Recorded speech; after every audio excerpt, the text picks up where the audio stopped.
Dance. Assalamu alaikum. You have no reason to have cheered me, but can you please, I know it's very cold and it will warm us up, can you give yourselves a cheer for being the big society? And if you're a student, can you please give yourself a cheer? Or if you believe that student education should be free, because we have a future in this country and it relies on having an educated population. And I can only apologise that when I was a student, I was not doing what you are doing now. I went on one march and I got distracted by something shiny and I wandered off.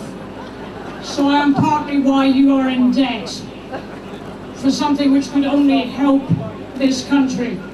I will not apologise for wearing tweed and looking like a Daily Mail reader, because tweed, I can promise you, gets you out of any kettle.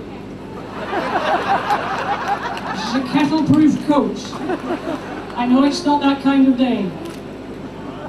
But thank you for being here. You know, I'm only proud to be here and to be on the same stage as so many other people. I'm not going to lecture you about things that you already know about. I will only tell you one story. Obviously, I'm a novelist, and I wrote a novel a while ago about the Second World War, and it meant that a variety of people came up to me who were people who had served in that war, or relatives of people who had served in that war, which was a good war. And not one of them wasn't scarred by it.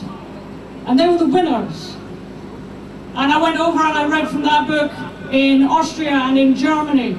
And a guy came up to me and he said, you know, because my mother was bombed when she was very small, if somebody even slams a door now or drops a cup or something, she jumps very excessively. And my mother, because she was bombed during the same war, she also jumps if somebody slams a door or makes a noise.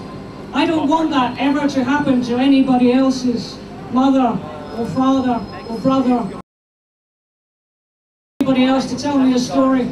Somebody told me that her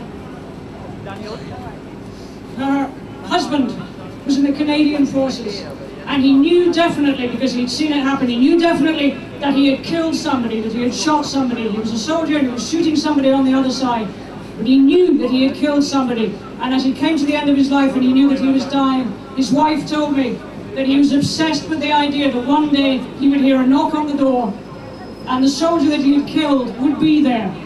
He would have been mistaken. And the soldier would come to his door and say, no, it's fine. I didn't die. You didn't kill me. You've lived unnecessarily with that guilt for the whole of your life. It's okay, I lived my life. Everything was all right. And obviously it never happened. I don't want anyone to live with that. Not ever again. I say, before I go, because the man is now telling me, I go, could you, if your religious beliefs allow you to do so, reach out and take the hand of the person next to you? Because this is what this is all about, guys. I'm not trying to pull or anything. Let's get a camera over here. Although, and the guys up the back, I know you're kind of not really involved, you're just watching.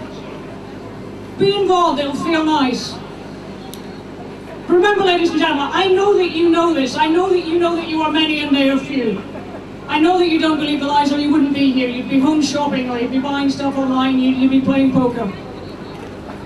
I know that you understand that we are here so that we will be able to reach out and take the hands of people who need our help. People who are sick and need our help. People who are hungry and need our help. People who want to live at peace and need our help. I know that you understand that all you want to do is do the human thing and take the hand of someone who is in need if you happen to not be, so that you can help. That's not a wrong thing, that's not an evil thing, it's not a subversive or terrorist thing, it's a beautiful, human and powerful thing.